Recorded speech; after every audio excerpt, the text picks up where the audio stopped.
The immigration crisis has been escalating day after day, with recent reports out of Ohio where residents are claiming Haitian immigrants are going around stealing people's house pets and eating them.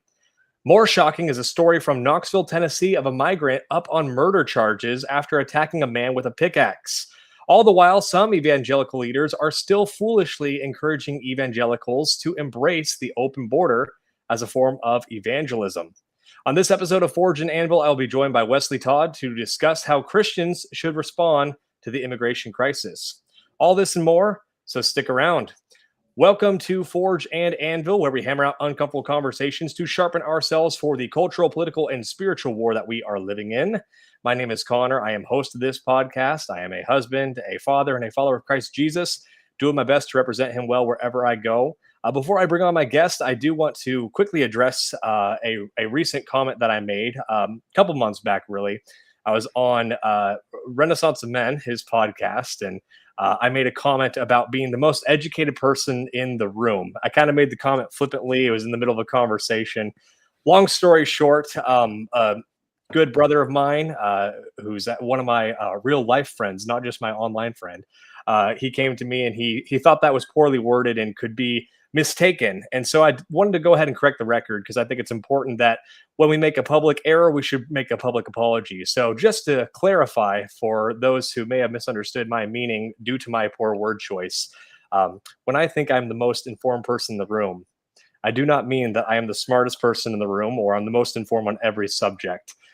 In that context, what I was trying to convey is the fact that I'm terminally online, and unfortunately, I am more up to date on the day-to-day news cycle than the average person. And I was lamenting that fact. So I want to just make sure, though, because the last thing I want is to think of myself more proudly than I should. So appreciate all of you being willing to go with me. And I just always trust you, the audience, will give me the benefit of the doubt.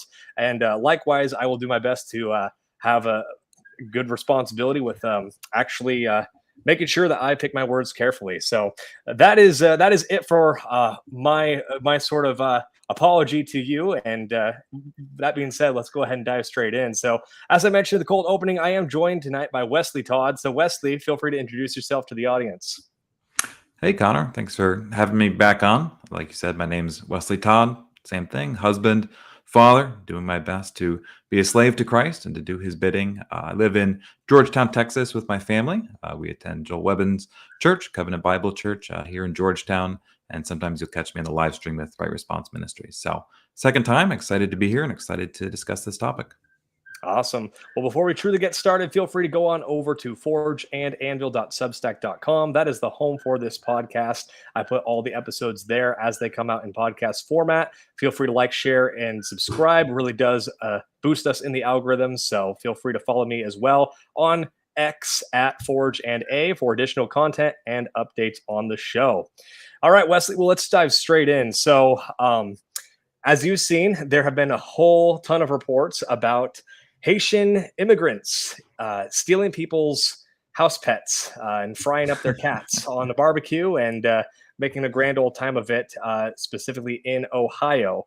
So that's kind of the rumors that we sort of woke up to as the news cycle kicked off strong this week.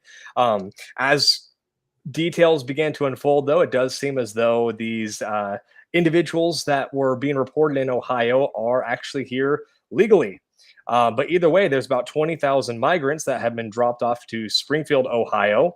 And I say dropped off because really, although they are illegal, many have pointed out that the Biden administration pretty much with the wave of a pen gave these individuals protected status. So they are legal, but they are immigrants. Now, exactly which ones are eating cats, eating goose, as the thumbnail suggests, we can't say all those details. The bottom line, though, is that there are many individuals in this community that are now expressing these concerns that we've got house pets that are going missing, and we've got a small community. I believe the town's about 60,000 people, and about 20,000 Haitian immigrants have recently been imported into this small town, completely changing the makeup of the town itself. So that is the situation that these individuals find themselves in. So, Wesley, I'll just turn it over to you for, I guess, your initial reaction to the crazy news cycle in general with all these reportings of pets going missing. Yeah. It's funny because there's a couple different stories. There's a picture, it's in the thumbnail. The guy's holding the goose and just walking. I think that was posted on Reddit. There's also was the story and a video of cops pulling up. There's a woman that appears to be attempting to eat a house cat in the driveway. And that one's not quite in Springfield, Ohio, but it is still in Ohio. And it's interesting as the different stories come out. We were talking about this a little bit before we got on. Same thing kind of happened in Southport, England. There was a terrible stabbing at a children's dance studio, left children and adults dead. And on Telegram, Facebook groups, word started going around that this was a Muslim immigrant. Obviously, England and really the broader European scene, they've seen a lot of migrants recently. And so something terrible happened in the community and just a little like wildfire, as they say, a lie gets halfway around the world before the truth even has its shoes on, because the man actually wasn't a Muslim immigrant. He had come in, his parents had been there for a while, and in 2013 moved to the town. But the point in this is when things like that happen, violent things that, I mean, that's disturbing to see a family pet trying to be eaten in your driveway. People are really quick to believe that it's an outsider that would do this. And that is the effect of dropping off thousands of people in a community. It doesn't matter. It does matter, but even if they're from somewhere that's not Haiti, where there's problems with roving gangs of cannibals. So even if it's not Haiti, even if it would be people from Italy, people from Greater China, people from Hong Kong, you take any mass that size and you drop it off in a community, and the things that start happening, people are going to be quick to blame the outsider. They're going to be quick to say, well, hang on, these people showed up and this is happening now, and this is happening, and I'm locking my door at night and I don't feel safe. And that speaks to the instability that all immigration causes. We'll get into hopefully some legal and illegal immigration. Maybe the line between them is not so sharp as we would like to think, but legal, illegal immigration is always destabilizing. Now, the U.S. has a track record of being more accepting to immigrants. My parents, or really would be about my great grandparents at this point, they were immigrants at some point in the early 1800s when they immigrated from Germany. The Naturalization Act of 1790 pretty much allowed free immigration of white peoples from Europe. So we have a history of being more welcoming, but our ancestors always recognized that when you introduce a lot of people that don't have a background, that don't share anything, you quickly reduce social trust and stability wherever you are. Yeah, I completely agree. Unfortunately, many individuals may truly be well-meaning when they want to open up the border for anyone to come into America. Of course, I think that it's a very naive way of thinking, but I can understand the individual who's maybe just poorly informed that wants to welcome anyone who might want to come and consider themselves to be an American. But the issue is whether there's good intentions behind it or not, there's still real harm being done. One of the things that's harmful, as you've already pointed out, is the fact that it's starting to breed mistrust among communities. Currently, we do see crime rising, despite so many of these DAs not actually counting crime statistics and things of Yeah. that nature.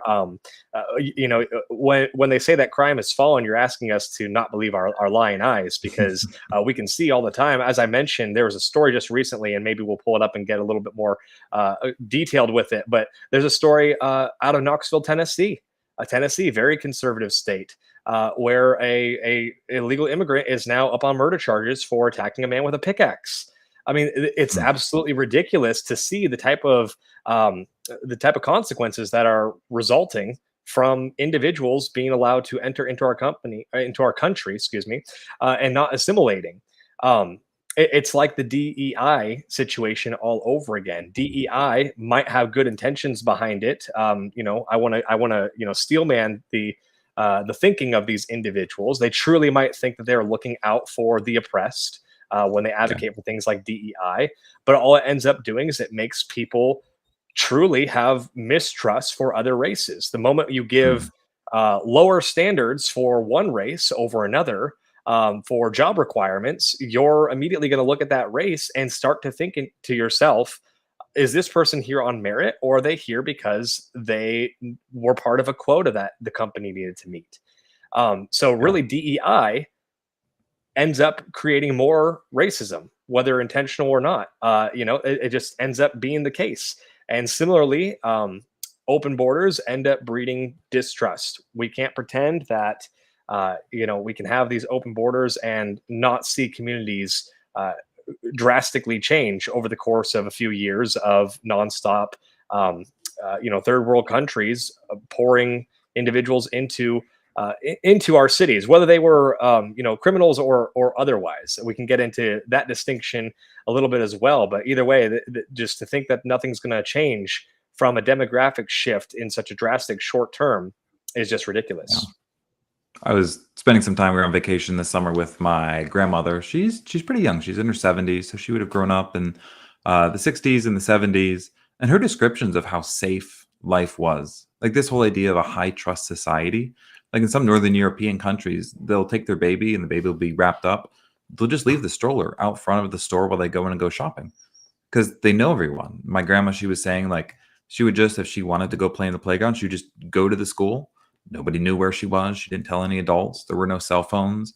Her mother would send her to the corner store for cigarettes.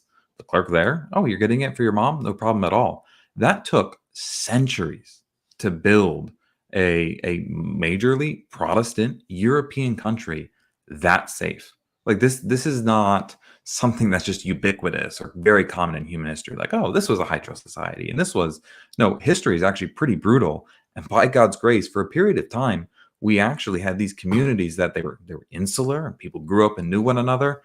And they were really wonderful places to live, places where the church and spirituality really ordered life. And I can't help but think at some level, NGOs, non-government organization, big donors, people with a lot of money, that there is a very nefarious, just disgust, hatred, dislike for these small, I mean, these are Trump voting counties, Trump voting towns, for how, I don't want to, maybe it is, just how beautiful they are, how simple life can be. And how do you destroy that? Well, about 20,000 people that are more than happy to come to the United States that have heard that it's nothing but wealth and abundance. They'll be more than happy. So you have the willing entrant, you have the unsuspecting town, and that's a match made in heaven with a couple $1 million. Yeah, exactly. I wanted to play a clip that Senator Dusty Deevers actually had posted this. So let me see if I can get it to pull up here, and we'll see if my computer allows it to work. All right. Did you hear it on your end there? Just a second. Do it one more time. What I'm saying, it is awesome. Here we go. So this is a woman speaking to her city council, I believe. So unsafe in my neighborhood anymore. I have the homeless that were trying to camp out, and I have made concessions with them, and I try to help them the best I can to keep them from trying to squat on my property. But it is so unsafe. I have men that cannot speak English in my front yard screaming at me, throwing mattresses in my front yard, throwing trash in my front yard. And I can't. Look at me, I weigh 95 pounds. I couldn't defend myself if I had to. My husband is elderly, and last night, after living in this home for 45 years, he said, Noelle, guess what? It's time to pack up and move. He said, we can't do this anymore. He said, it's killing both of us mentally. I don't understand what you expect of us as citizens. I mean, I understand they're here under temporary protected status, and you're protecting them, and I understand that our city services are overwhelmed and understaffed. But who's protecting us? If we're protecting them, who's protecting me? I want out of this town. I am sorry. Please give me a reason to stay. Thank you. I'm done with— Now that sounds like she's clearly just bigoted, racist. And she's definitely the problem in this situation. Well, she's white, so I knew all those things before I even had to hear anything. Right, naturally. Yeah, and of course we're obviously being sarcastic here, listeners, but I mean the reality is that she nailed it on the head when she said, I know that you're protecting them because again these immigrants are under protected status, but she said, but who's protecting us? And that's really the question that it boils down to. This woman understands the idea of the role that the civil magistrate is supposed to perform. The civil magistrate is supposed to look after the people that God has entrusted them with. They're not supposed to look to the foreigner. Aristotle talks about how the tyrant prefers the foreigner over the citizen. It's a Yeah. sign of a tyrant too. Why? Because the foreigner doesn't have any allegiance to the land of which that the tyrant is hoping to rule over. So they don't have to worry about a rebellion necessarily. They can just give them a very transactional relationship, and and I'm of course not trying to imply that all these individuals that are migrating are bad, but at the end of the day, you can see that this woman is being a lot more patient than I would probably be. Uh, Coming to her city and begging them, please, I don't want to leave. Give me a reason to stay. And Hmm. I don't know what the result is ultimately going to be from her pleas, but it's absolutely heartbreaking to see. Yeah. To touch on too, you mentioned the Christians that are typically very supportive. I saw one guy today. He said, I don't know who he was, but he had a PhD and was going to seminary. So you know that the take that's about to come out is going to be pretty bad. But he said the way we welcome the Haitian migrant is the way we welcome Christ, and it's a condition of, someone introduced me to this term, telescopic philanthropy. That is to say, philanthropy, which is doing good deeds, but what it does is it raises up a telescope and looks across the ocean, and it says, oh, good deeds and support and feeding the poor. I'm going to do that. And what I'm going to do is I'm going to take this lens and I'm going to look out there miles across oceans to do this good. And in an image that kind of illustrates it, it's a woman doing that. And then right beside her, there are starving orphans. And Christians will do this silly thing where they'll look out and they'll say, oh, the least of these, oh, the migrant, oh, the refugee. And hear me, some are really, I mean, you talk about like in Sudan in the 90s when people were fleeing, just young boys trying to swim across crocodile-infested waters as civil war is just destroying their country. There really are people that are really escaping from difficult scenarios. But they're not the only person, the only neighbor that as Christians and as just human beings, we're necessarily called to care for. It's not the person on the other side of the world, actually, that demands our greatest affinity, our greatest love, and our greatest care. If you live in Springfield, Ohio, that woman is actually your neighbor in a much real and much more demanding sense than anyone from Haiti is. She shared the space. She literally physically lives on your street, in your borough, in your county, and you can see her tears, and you can see, I mean, that is just an intimidating situation. Grown men on your lawn shouting, yelling. Can you? I could not imagine as a man even going to sleep with people outside my door like that.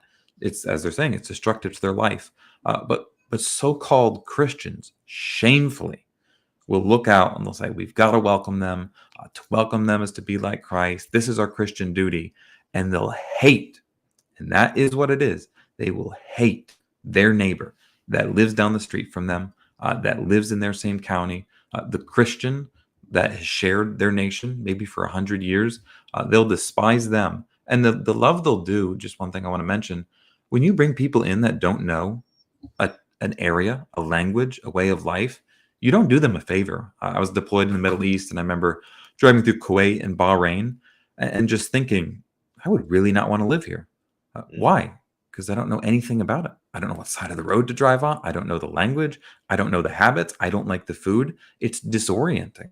So it's not like that we bring these people in and they're just welcomed into this place they're familiar with, they've resided in, they're comfortable. No, you're displacing someone and bringing them into somewhere where they're uncomfortable, where they don't know anything that's going on, and they're disrupting your way of life. So congratulations, you've hated your neighbor on your street by destroying their neighborhood. And the people you claim to help, the people you claim to love and to welcome in, you didn't do them a favor either. So in your attempt to love somebody, you have hated everyone. And there are Christians that do this all day long by pro-immigration policies. The Pope is the Roman Catholic Pope, very supportive of it.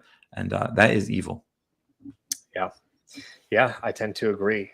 I know that there's possibly going to be some critics that listen to this episode and they're just still going to read us in the most uncharitable way.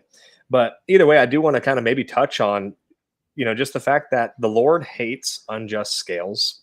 And something that's important to remember as well as is that these are individuals, many of which have cut the line. I've worked with a lot of international individuals in some of my past work. And in doing so, I have met a lot of truly wonderful people that want to immigrate to the United States. Many of them have complained to me that they can't because the line is just so long and the process is just so hard. And meanwhile, you've got these coyotes that are Mm. trafficking people across the border. There are young children that are being sold into sex trafficking across the border. There's fentanyl pouring across the border. But either way, even if we want to pretend that the trafficking and the fentanyl is not happening, at the end of the day, it still boils down to there's individuals that are cutting the line, and the Lord hates unjust scales. And lastly, America has been incredibly blessed, and there's so many individuals that are probably going to look at this, people like you and I, Wesley, and they're going to say, "Well, you guys have a little extra that you could skim off the top to give to your neighbor from Mm. Haiti or Venezuela or whatever the case may be." And at the end of the day, you have to realize that if you truly understand our economic situation in America, you would know that we are a ticking time bomb, and we have a lot of issues that we need to take care of, and we have also record high unemployment. In fact, I've seen several charts just this week that have shown that employment is going up for illegal immigrants while going down for U.S. born citizens. Yeah. So we have these individuals that are truly being displaced out of their own economy because people are jumping the line coming across the border, or in some cases, even being flown in by the Biden administration, like secretly into Chattanooga in the middle of the night, for those that know. And suddenly US born citizens are looking around, not able to find a job. And then they're seeing states like California and New York giving free education or housing, five-star hotels to illegal immigrants. So at the end of the day, the Lord hates unjust scales. And these individuals are cutting the line. And I think it's very easy to make a biblical case that we are called to take care of our own households before we reach outside of our household. And that goes the same for our civil leaders.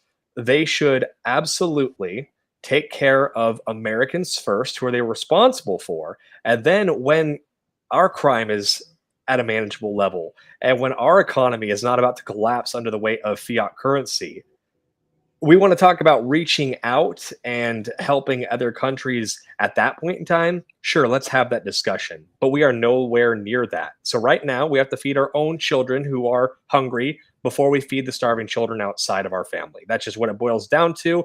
That would be my responsibility as a husband, a father, and a provider to my family. And that is the same on a more macro scale for our civil leaders. Yeah, absolutely. And generosity too.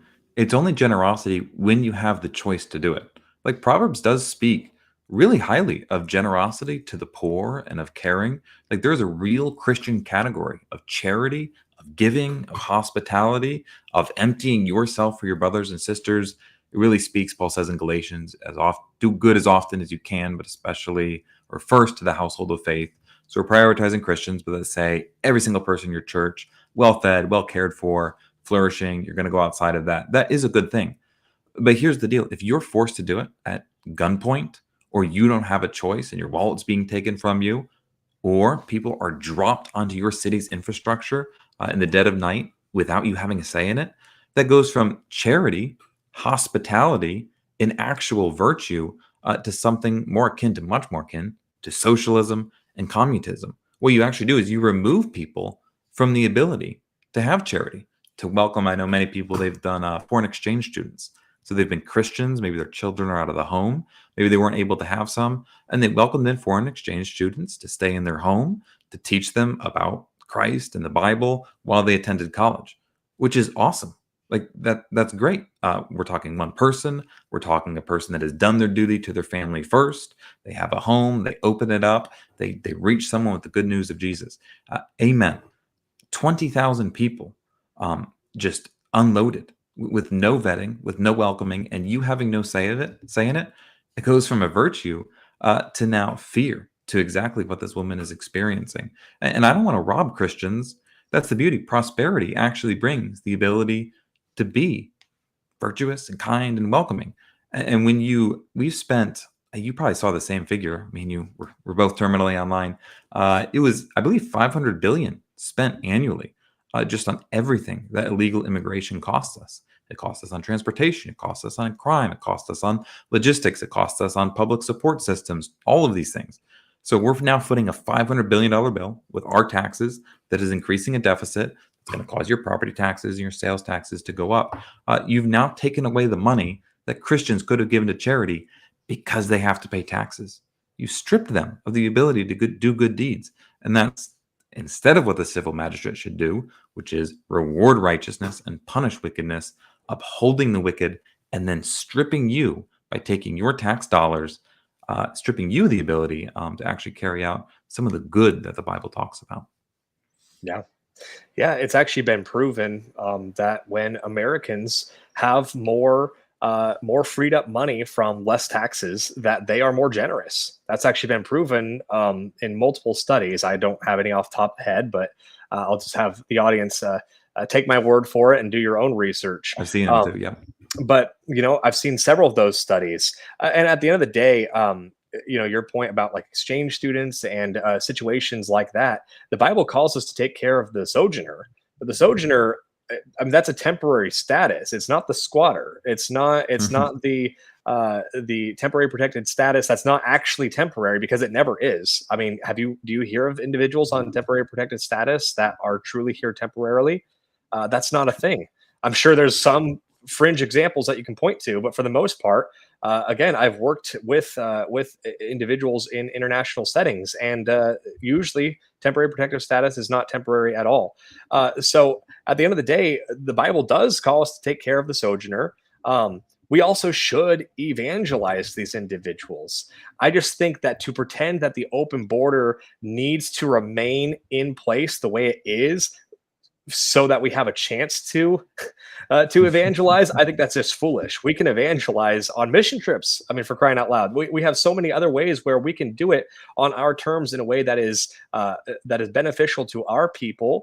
Those who we're responsible for, as well as uplifting to the individuals that we are evangelizing to. But to pretend that we need to still have coyotes trafficking children and fentanyl across the border, so that we have the possibility to maybe one day bump into an immigrant new to America and have the chance to evangelize to them, I mean, it's just a foolish equation. Just for the sake of evangelism. You can evangelize in many ways. You don't have to do something so risky for that. Yeah, absolutely. I'll just say we've been, by God's grace, we've been baptizing, it feels like, in our church, a lot of people. We're about 250 people. Who are baptizing the most is kids, our own children that are growing up, and the faith of the fathers is becoming theirs. Especially in a time like ours where things get, I would say, more and more isolated. I don't know that you're going to see a lot of the off the street evangelism. That seems to be a product of the 60s and 70s, when there was a real cultural milieu, and those of Christianity, and those who didn't conform to it and didn't attend church, they really stuck out. And it was kind of like this evangelism of, our house is full, we're taken care of, we're going to go to the ends of the world, and we're going to go to the bar down the street and evangelize. But as we lose our Christian status, that's not going to be the case anymore.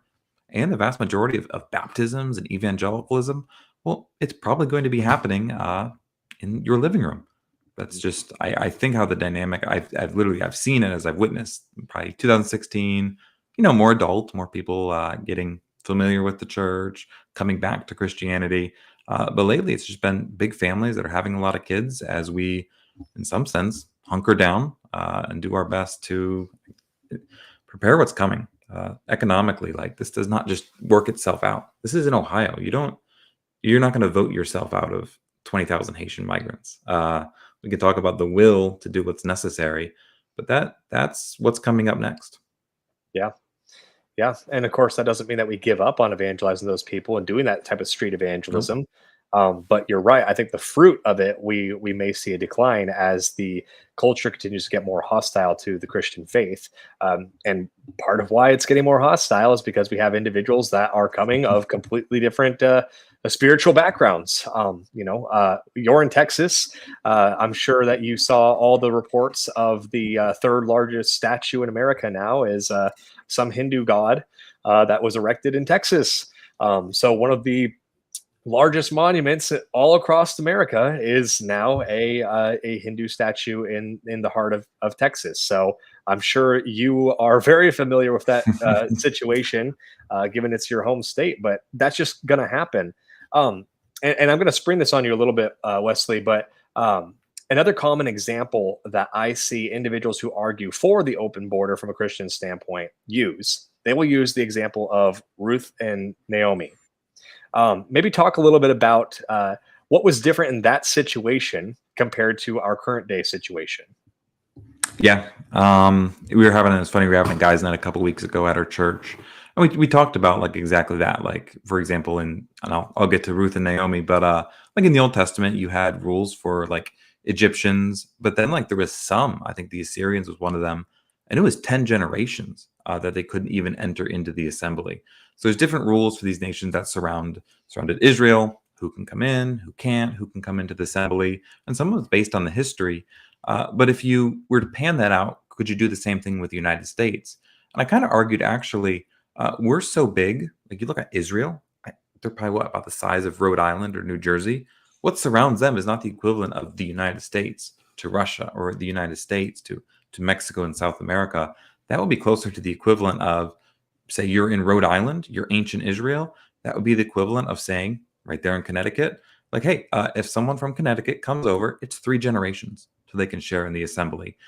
We're not even thinking, the Old Testament isn't even thinking someone half the world away. It doesn't give specifications from India or from Africa or from this, that, or the other.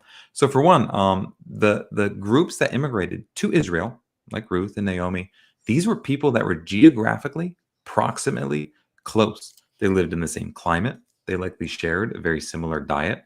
Their ancestors inhabited the same fields. It was the same type of weather.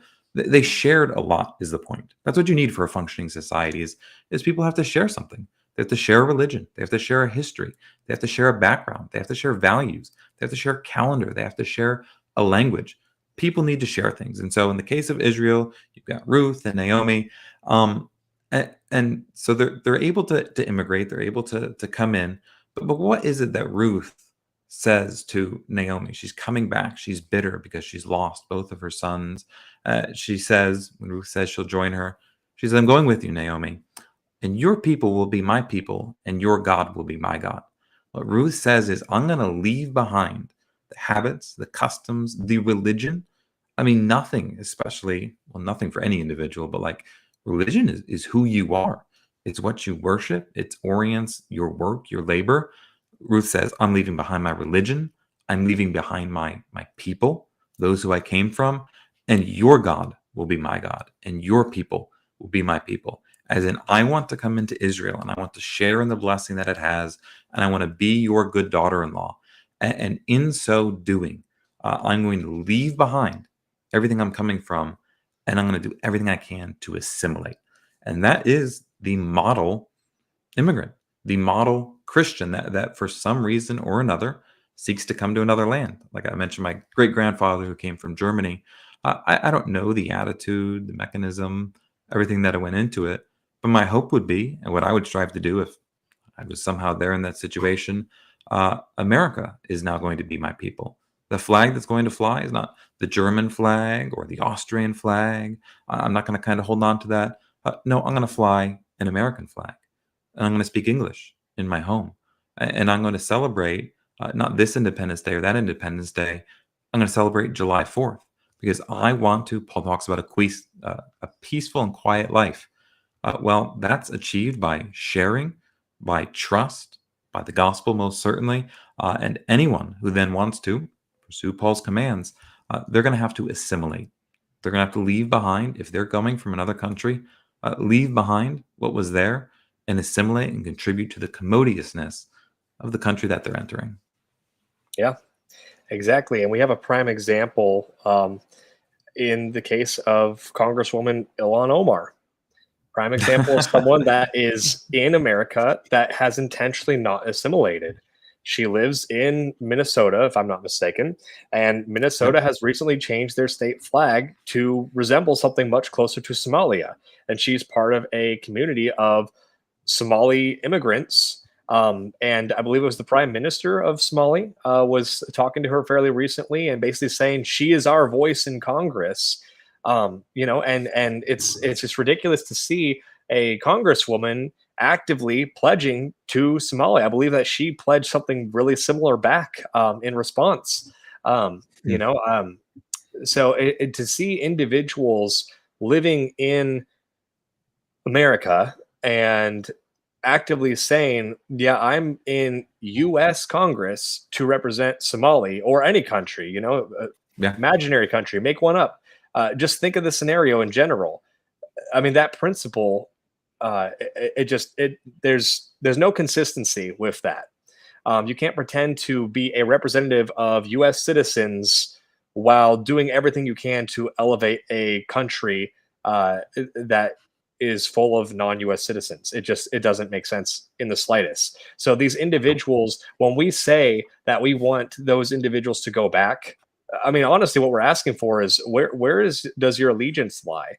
At the end of the day, I don't want someone in my neighborhood who wants harm for my neighbors. I want people in my neighborhood who want to make the neighborhood a great place, want to make sure that our streets are safe.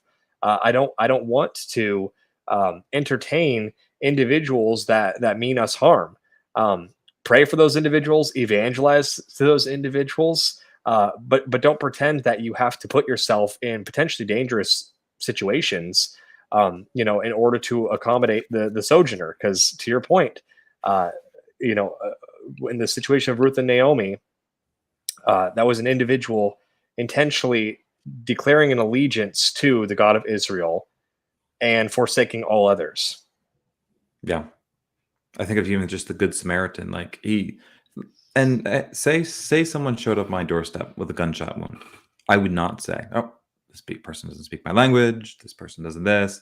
I would care for him, and that's what Jesus is illustrating in the story of the Good Samaritan.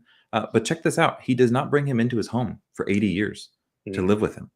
He is literally proximately near, so he is a neighbor. Now they're from distant countries and different peoples, but he is still near. He is still a human being in desperate need of help. So he helps him, and then he puts him up in a hotel. He says, "I'll send money for his room and board and any other expenses he incurs," and then goes on his way. Nothing in helping your neighbor, even in dire need, requires you to then, for the rest of time, share a space, share a community, share a state, share a nation. We can have complete fidelity to Jesus' words in the Good Samaritan. Because when they ask him the question they're seeking to, get out of it. Well, who is my neighbor? Who do I have to help?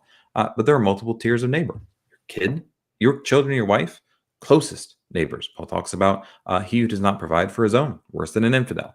So home, your community that you live, but nation, people in Ohio, even though I'm in Texas, they are a neighbor to me in a sense.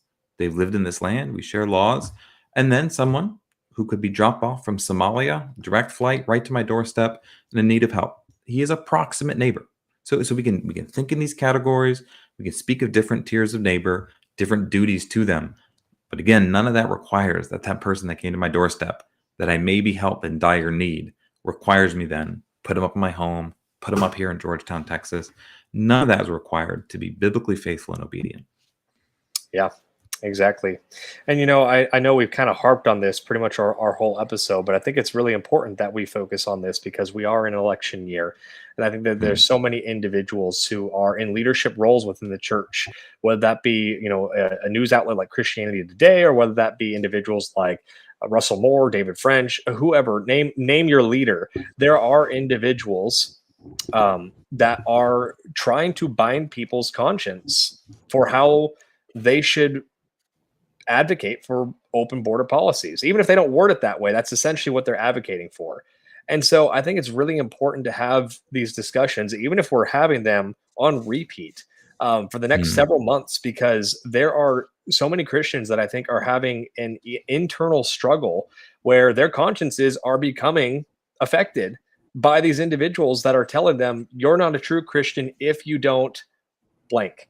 And in regards to the more liberal theologian, that's going to typically look like you're not a true Christian if you're not taking care of your Haitian immigrant neighbor And unfortunately, these individuals are being duped. They're being their good intentions are being preyed upon by bad actors to ultimately vote for that bad actor's preferred candidate. And it's unfortunate, but that's just the reality.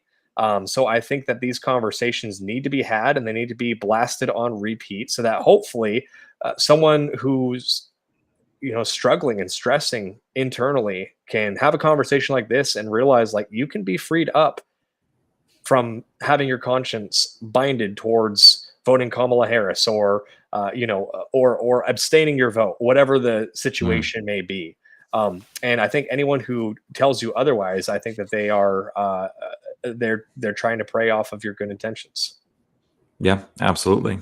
One thing we did want to hit on is right. So voting, like, you are not required as a Christian to vote for the person that is going to be most welcoming, most inviting to people of other nationalities. That is not required of you as a Christian, and they have to go back. There's a lot of people, illegal immigrants, most certainly. The numbers in the millions that have come over in the last 4 years. They have to go back to their home. They have to go back to their people, and hopefully, if they're hardworking, ambitious people, I mean, they made it here, they will do great benefit to their home. If they left it and it's a country that's struggling, well, we are giving you the blessing of returning to you, your most ambitious people, for them to work hard and them to improve. Venezuela, Mexico, they have to go back, and there might even be some people like the Haitian immigrants. Kamala Harris was boasting about it. They're on something called TPS, temporary protected status. The status of like a refugee from certain events. You're fleeing, be it a hurricane, be it some type of earthquake, their living situation is unstable. There are people like that. They came over, they got papers, they got them signed. They probably have to go back to. There are a lot of people, and it's going to be tough. CJ Engel, he had a really good post on this for anyone on X. Contra Mordor is his name, but he had a great post on this. And he just said, look, salvaging what's left of our identity as a Protestant nation, as a Christian people, high trust communities, a future of jobs. Like I think about my son, and I'm like, what type of work is going to be available in 20 years? Salvaging all of that is going to take a tremendous amount of political will and spine to tell millions and millions of people, illegals most certainly, those who have broken the law. The magistrate must enforce the law, that God requires him to do so.